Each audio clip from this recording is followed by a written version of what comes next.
គឺបន្តពីដល់ឡុងលីសុងនិងចៅគៀនកញ្ចនាគ្រួសារជនរងគ្រោះលីសុងកញ្ចនាដឹងហើយរកយុត្តិធម៌ជាថ្មីក្រោយពីឆ្នាំគ្មានបានសំណងសព3រៀល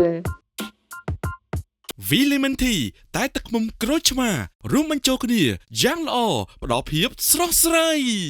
ប្រកាសសាច់ប្រាក់បន្ទាន់កាន់គ្រឿងមាសមក LOLC ទោះបានសាច់ប្រាក់រហូតដល់ 70% នៃតម្លៃមាសនិងផ្ដល់ជូនសេវាលាងសម្អាតមាសនិងថ្លឹងគ្រឿងមាសដែលឥតគិតថ្លៃបាក់គិតមកដល់ពេលនេះគឺមានរយៈពេល2ឆ្នាំហើយដែលគ្រួសាររបស់លោកឡុងលីសុងនិងកញ្ញាខិនកញ្ចនាបាត់បង់មនុស្សជាទីស្រឡាញ់ខណៈរហូតមកដល់ពេលនេះនៅពុំទាន់ទទួលបានយុត្តិធម៌ពេញលេញជាពិសេសគឺសំណងជំងឺចិត្តសព3រៀលពីភាគីជនដៃដល់អតីតអុកញ៉ាស្រីស៊ីណាឡើយនៅថ្ងៃទី17ខែមិថុនាឆ្នាំ2026ម្ចាស់គណនី Facebook ឈ្មោះអាទីដែលត្រូវបានគេស្គាល់ថាជាបងប្រុសជនរងគ្រោះកញ្ញាខិនកញ្ចនានិងលីសុងបានចេញមុខទំនាយពីភាពអយុត្តិធម៌និងការទន្ទឹងរង់ចាំសំណងអស់រយៈពេល2ឆ្នាំនៅតែមិនទាន់ទទួលបានសំណងសព3រៀលពីខាងជនដៃដល់ឈ្មោះស្រីស៊ីណាខណៈនៅថ្ងៃទី17ខែមិថុនាឆ្នាំ2026គឺជាថ្ងៃគម្រប់ខួប2ឆ្នាំនៃការចាក់ចេញតែមិនបានលារបស់ប្អូនទាំងពីររបស់ខ្លួនលោកថា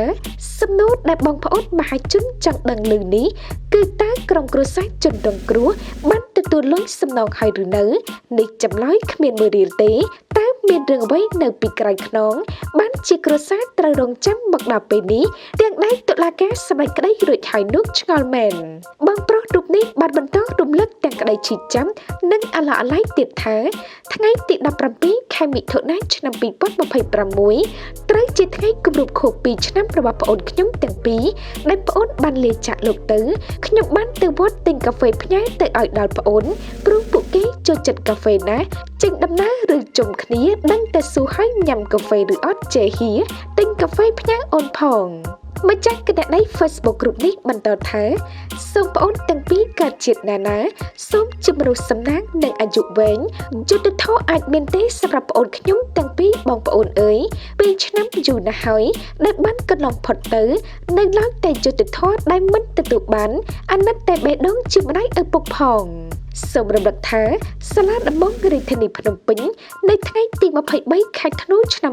2024តុលាការបានសម្រេចផ្តន្ទាទោសអតីតអុកញ៉ាស្រីស៊ីណាដែលបានសម្លាប់ពីអ្នកគូដណ្ដឹងចំនួន31ឆ្នាំ